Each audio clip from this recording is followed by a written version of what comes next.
Are you tired of playing small and ready to step confidently into your greatness and share your unique brilliance with the world? Well, you're in the right place. I'm your host, Sabine Gideon, and I've dedicated nearly 2 decades to empowering individuals and leaders as they confidently navigate the twists and turns of life and career transitions. If you're seeking direction, connection, or just a little push to play bigger, consider this podcast your VIP pass to a community that genuinely understands your journey.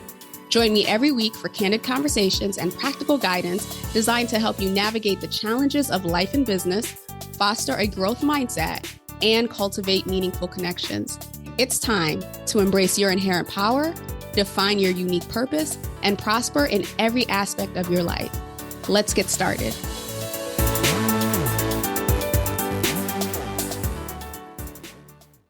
Hello and welcome to another episode. I'm your host, Sabine Gideon, and I am back this week with another female powerhouse, Marianne Matarese. Before we get into Marianne's background here, I just wanted to say thank you to those of you who are tuning in this week. If you are completely new to me, welcome. If you are a returning listener, welcome back. I appreciate you. For those of you who are new, I'm Sabine Gideon, executive career and leadership strategist, as well as an author and a speaker. So with that, I'm going to introduce my guest, Marianne, who is a Jill of many trades. She has a side hustle called Green with Purpose, where she helps professionals discover purpose, branding, and networking to elevate their brand. Marianne works at Indeed as a career development professional, where she oversees and guides over 12,000 employees throughout career development. She created the Career Development Professionals community on LinkedIn to bring together those who want to grow community and break silos. With that, welcome to the show, Marianne. Yes, thank you so much, Sabine. I'm so glad to be here. Same here. Excited for this conversation. So you're doing a lot of things. You are definitely a community builder in so many ways, in so many capacities. And you have a full-time job. And you have another side hustle, which is photography that we didn't even mention. So tell us a little bit about, your career journey. What were some of the career milestones that you've experienced or catalysts that have led you to where you are today? Yeah, once upon a time, I was getting my bachelor's in communications. I wasn't entirely sure where that was going to take me. I think at that time I wanted to work in radio. And radio, not the crucial form, but as we see podcasting has become to be. And, I got my first stint in recruiting over a decade ago. And I would just say that starting off as a recruitment coordinator has always been the foundation that has led me to where I am today, because I feel like it gave me just the understanding of what it is behind the scenes with agency recruiting, as well as like being a job seeker in the market. And so from there, it went from a recruitment coordinator to a recruiter of campus. So I was going to different universities for entry level and associate talent. Then I grew into a talent development professional who was also doing onboarding. And then from there, that's why I say I'm a Jill of many trades, because I never really just have one job. I'm always doing multiple jobs in my job. I went back and got my master's in higher education. I thought I wanted to leave corporate. And at that time, when I was writing my thesis, I realized that there was a lot of work that needed to be done, post-collegiate and academia to support those like new into the workforce.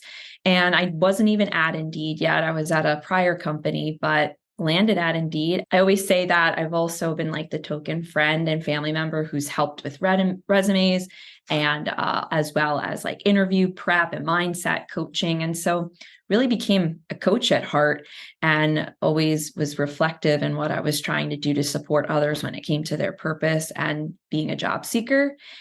And now I get to kind of blend both worlds, which is I get to do like this coaching work as well as this internal corporate work around career development to support those who work at Indeed.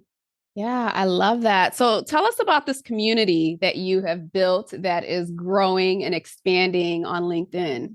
Yes. So, earlier this year, I had taken on a manager role at Indeed. And so I was pretty busy, but I was just having these real moments of creativity where I was just like, I want to explore richer and deeper community building. And so I saw that there were, a variety of communities on LinkedIn, but what really struck me was that there was no career development community. And I know that I've always been like a team of one or at most a team of two and felt very siloed in that. And so I created a community where you're either a career development professional, a career coach, an executive coach, an internal mobility specialist, a talent development specialist, or someone who just is interested in the career development work. And we meet monthly virtually just to talk about specific topics that are going on, nuances, things that are going on with clients. And then asynchronously, we meet and we just talk in the community again about anything that's going on, or if we need support or referrals, or as a coach, if we have another individual who's better at speaking to a specific topic, abundance mindset, sharing opportunity. And so it's been a really great way to build community again. We have about over 100 members, and excited to see where it goes and where it grows, because again, I know that each time I invite someone to it and they join the first meeting, they leave saying, you know what, didn't realize how alone I felt in this. And now I have 100 people in my corner. Yeah, I started as a recruiting coordinator as well. So I understood and did the whole recruiter and career university relations specialist and all that. So we've had similar pathways, but really I've seen historically when I first got in there is like talent acquisition and then talent management and talent development. And then they kind of merged, right? Talent acquisition and talent development were under talent management. And then maybe 2012, I started to see companies separate them again. And then now we're starting to see these departments or these functions collaborate a lot more. And to your point, the talent development has always been like, just a couple people, right? Like thousands of people in the organization, but just a couple people were strategically or focused on talent development or talent development programs that they would then demi out to the other groups. So I can imagine that even to this day, especially now that there's a lot more conversation around career development, internal mobility, and how do you align, talent acquisition so it's not like this thing on this island with learning and development. And so now talent development is becoming the talent acquisition and learning development people again. So it's interesting to watch these cycles. And it's interesting to see how, when we're sitting in the actual department and these changes are being made, that there's really not always visibility for the employee to understand how these changes are, would essentially impact them and their growth and their development and the programs that might be available to them.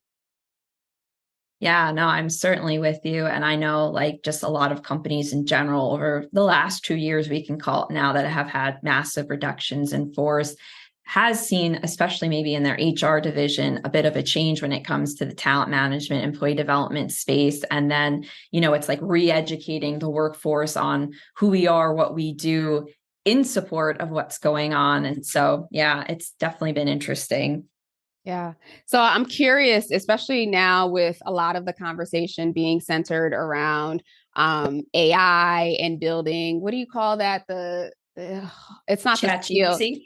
Say that. Well, no, not ChatGPT, but there's a skill taxonomy, right? Like yes. Companies are trying to build out their skill taxonomies and everything else. What are you seeing in the talent development space that's really going to be a big support for employees who are looking to advance but don't quite know how to navigate? Yeah, I actually oversee the mentorship program that exists at Indeed. And because holistically, it is one of like the largest programs that encompasses networking and coaching, we've had to really decipher like what are the top skills that individuals are looking to grow in. And so, we've been exploring themes that have come over across, different quarters, but at the same time, also trying to see how we can build other programs. So, maybe there needs to be a better networking or sponsorship program, and it doesn't just necessarily sit in mentorship, but, a lot of understanding that AI is showing up. We want to make sure that individuals understand AI, but don't feel threatened by it, coming in and maybe making their jobs Well, they should remember it can make it easier, and that they can start working and brainstorming and being creative in other ways. Yeah. So there was just something that you said, and I completely lost my train of thought of what I was going to say there. The networking. I'm curious because I know that can be a four-letter word for some people, and I've actually been having conversations with clients on how do you make this notion around building social capital or networking, how do you make that more or less uncomfortable for employees where they're encouraged to do it as part of their role. So it sounds like you have a structured networking process that you guide them through. Internally, we use Workday, and I've actually encouraged people to start using its filtering capabilities to understand how to search for people. And I know that seems pretty, surface level, but the idea here is they can start to look by region and job title and explore individuals with certain job titles that are, resonating with them. And because of that, then that allows them to either have these beginning coffee chats. And I always say that at the end of a conversation, you should always ask someone like, who is someone else you think I should be meeting with? That way, if let's say there wasn't something, a give or take out of it, there is opportunity to then meet someone else. And, I encourage that from an internal standpoint, but I actually encourage that from an external standpoint. It's the way I tell people when they think about LinkedIn, it can be this overwhelming community, but at the same time with intentionality, and you can look to find people who have commonalities with you, and it'll feel much more enriching and purposeful to reach out to them. And again, as you start to think about your the people in your space, in your community, you don't necessarily always have to keep 100 people with you at all times, but the idea is the checking in, the following up in order to support and elevate when you are trying to either, explore further career aspirations or just helping others maybe with referrals or getting in the right spaces, whether it be, new leadership opportunities or, building your network. I love that. So you've literally taken the concept of what LinkedIn is for the broader world and brought it internally and supporting employees with the matchmaking or at least the reach outs. Yes, I definitely agree. And I feel like I love saying to others that how much LinkedIn means to me and like how it's helped me, I'm saying, be able to explore naturally at heart. I love, finding others and just learning about others. But I'd have to say I've definitely elevated my LinkedIn game over the last few years with intentionality when it came to looking for other coaches or those who are in the career development space. And I would say that largely led me to grow the community too, because once I started adding these individuals that were also in the space or seeing their job titles or that they were working on career development, but maybe had a different area they were sitting in, it showed me what was going on in certain industries and corporations. Yeah. That market research, free market research for free. Sure. So want to transition into the conversation of the theme here as it relates to women in power. And we were talking about this a little bit in the green room there with regards to, how we define things really determines how we relate to them or how we don't relate to it. So I'm curious, when I say power, authority, and influence, what comes to mind? How do you define those three? And also, how have they shown up for you in your personal or professional life? When I think about power, I think about like the ability to act but the ability to act again with intention and with purpose. Authority, again, to me is the ability to act, but the ability to act with like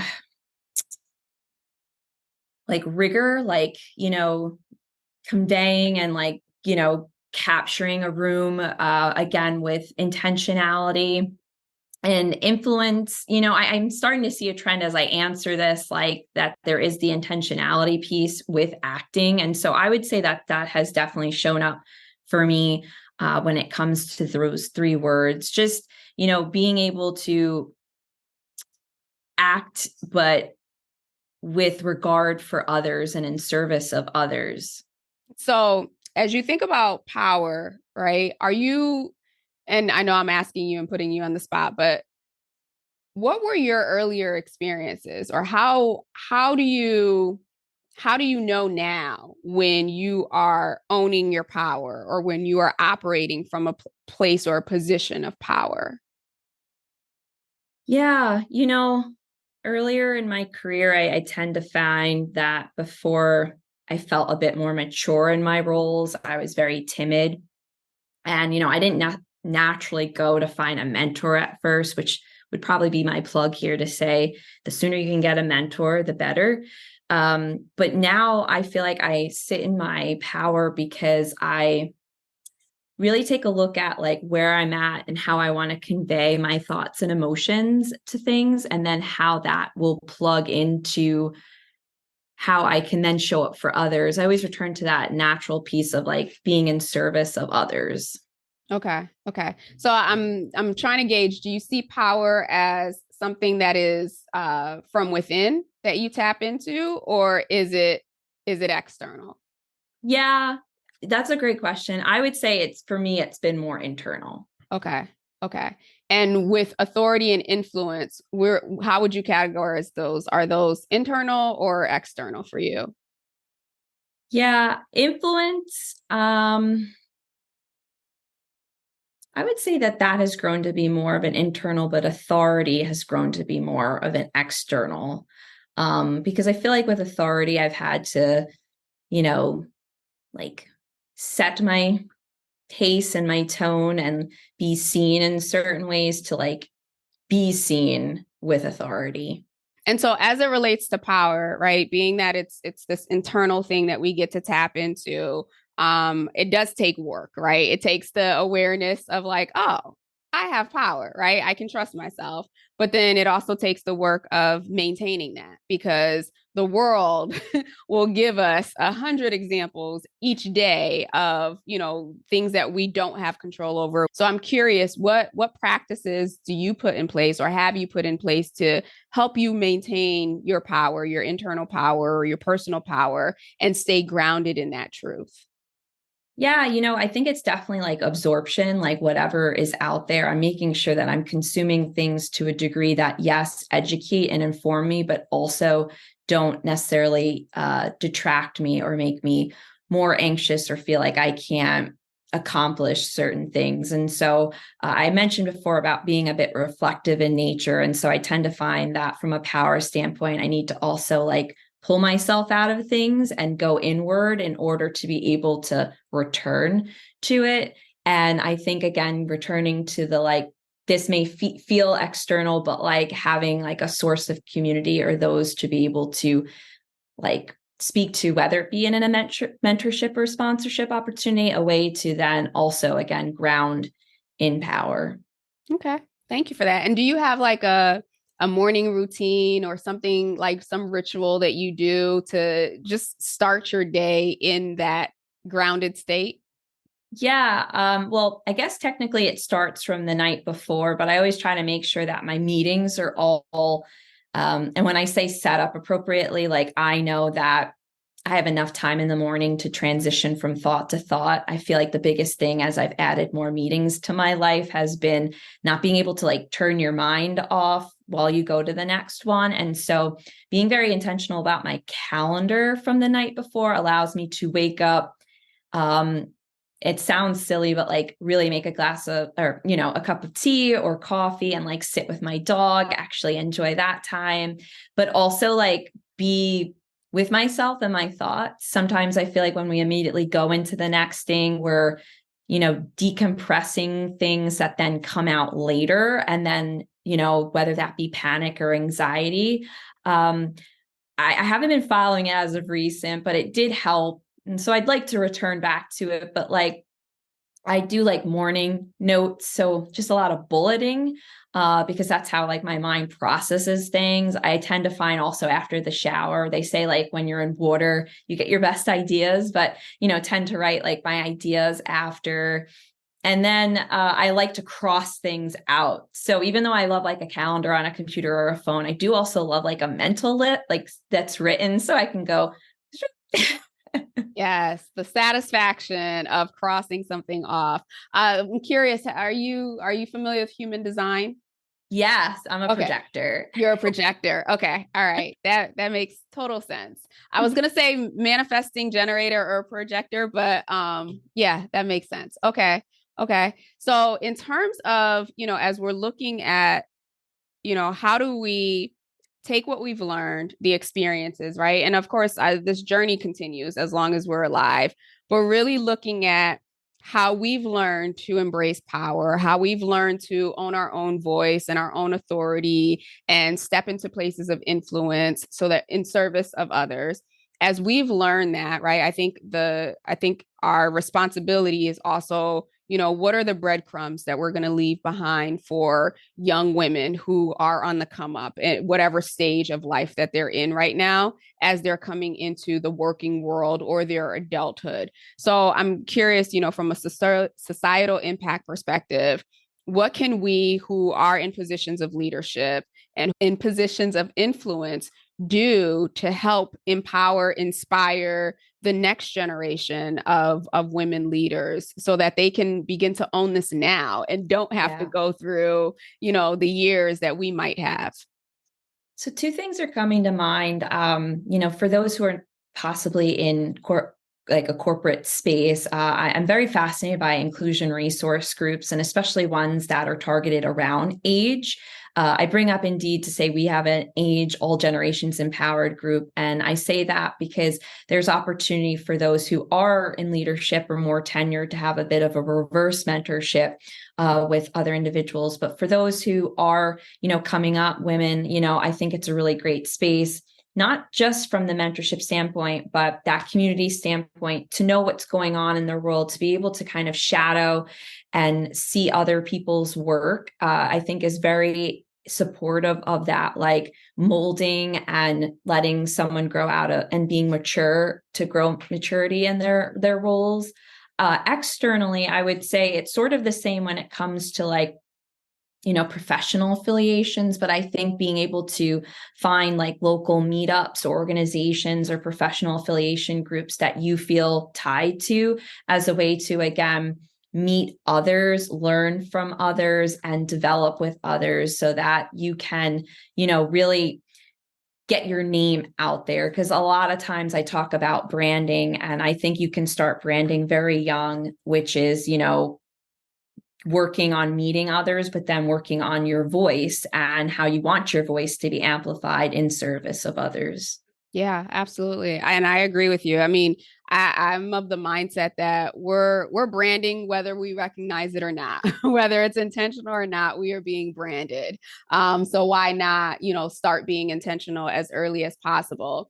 And I'm also curious, just for you and in your career development, since a lot of what you do is to create programs that support mentorship, that support sponsorship and all those pieces. Have you been intentional in terms of identifying mentors? Well, sometimes you can't necessarily identify your sponsors, but identifying people or creating what I like to call your own success circle of individuals that you can learn from, that you can share and grow with. Yeah, what's been interesting as being the program manager of mentorship specifically, at first I was really just like, oh, I'm going to find the person that's in like the next role and just try to meet with them. But as I began to work on my external networking, I realized that there was great opportunity to connect with people in all ways. It doesn't necessarily have to be from a career aspiration standpoint. You just never know like the power of a referral or the power of a connection. And so again, my intentionality would grow into, I'm sure that there's out of like certain soft skills, other areas that I can learn from them when it came to influencing or storytelling, or even things just as confidence or empowerment that you don't have to just necessarily get from someone who's in the next career trajectory as you. Yeah. And then seeing it from that lens, especially when it's different industries, I love understanding that because always having the job seeker at heart, I love being that educator to others about, this is who you should be meeting, or this is what I've learned that's going on in this world or this industry. Let me tell you about it to see if it resonates or can help aid someone. Yeah, love that. Love that. So we're going to transition into the blitz session here. So it's 3 questions, 2 minutes. Are you ready? Yes. Okay. Lay it on me. Awesome. So first one up.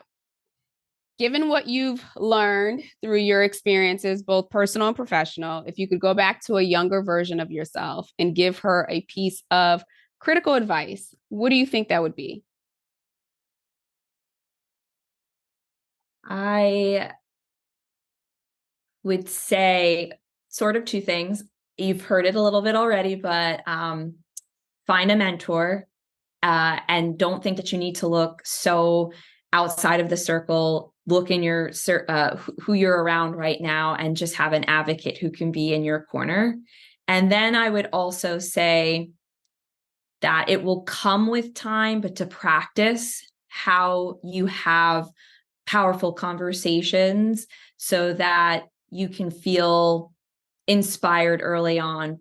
Because speaking which, I felt like I couldn't find my voice early enough. And although that's something I found that only came, you can't really call it practice until you're in the situation. I just say I would like to remind myself like that there was opportunity to like prepare and, set a tone of how I would like to approach those conversations. And even if they went in a different way, just having been more prepared. Yeah. Yeah. What helped you find your voice? Oh, that's a good one. I'm going to say it therapy. Therapy allowed me to unravel, my own inner demons that I've had. I also feel like the more I became a subject matter expert in some of the work that I was doing, the more I became reputable and credible to others, that it became that like I was looked at in a way that I could also be reputable and have a voice. And I'd also say just, I know it's always said out there, but as women, I feel like it's very important to say when you find your friends or you find your key people and you feel as safe as you can be, it enhances you having your voice. Yeah. Thank you for that. Thank you for entertaining me in that derailment because you sparked something there that, you know, underlying all of this, right? Whether you're tapping into your power or you're stepping into your authority or you're influencing others, the mechanism or the vehicle or the tool that we use to express that really is our voice. And so, you can walk around believing, oh, I am powerful, I am super confident, but it's something about releasing and speaking into the atmosphere, who you are or what it is that you believe or what it is that you stand for. When we think of every leader that we've ever admired, right? It's because they stood for something. And not only they stood for something in like the corner, but they were vocal about what it is that they stood for. And I think that that was such a unexpected gem in this conversation.